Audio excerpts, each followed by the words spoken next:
There is a reason to fight. I was young. I had a father who I hated. I hated him.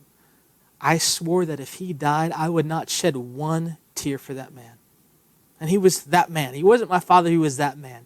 And this man, my father, would tell me, I love you, I love you, I love you, I love you. Just tell me that all the time. And it meant nothing to me.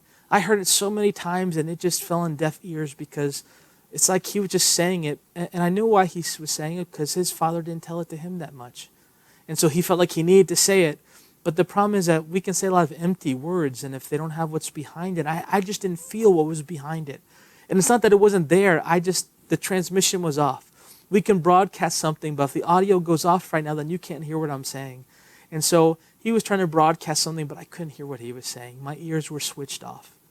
And so I had this hatred for him.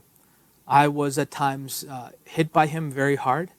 I was cussed out by him several times. It felt like every single week I would just get a tongue lashing at least once from him. And then he wasn't even home most of the week. He would work in New York City, and where we live is about an hour and a half, 2 hours away. And he would just come home for the weekends. And so he wasn't even there. And then when he was there, it's like he was absent. You know, he was off sleeping, he was tired, doing other things. And so I felt like I had a father but never really had a father, and I hated him for that. You know, I heard that the term for hatred is that there's no love. When there's absolutely no love, that's a definition for hatred. That's what I heard. Maybe that's a definition you're dealing with, where you just have no love for this person, and it's turned into hatred or maybe something more. In any case, I want to give this testimony that I remember I was lying in my bed one night, and I knew that this hatred I had for my father, where I swore that I wouldn't shed one tear for him when he died.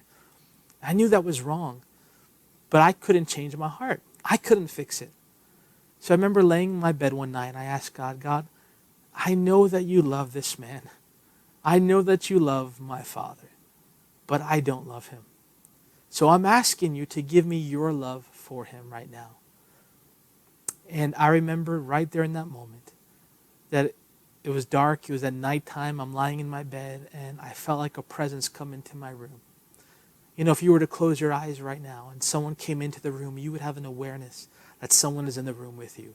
And that's what I felt. My eyes were closed and I had an awareness. My eyes opened up like something's in the room. Someone is in the room.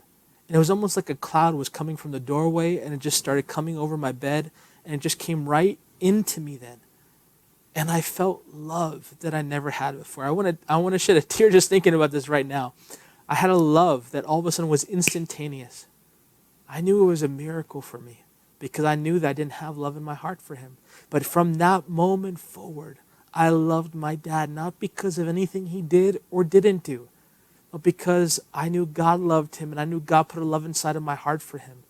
And I loved him, and our relationship began to grow from that time. My father passed away a number of years ago, and I shed a number of tears for him. And I remember how God changed my heart to someone that I hated. And he did a miracle in my life.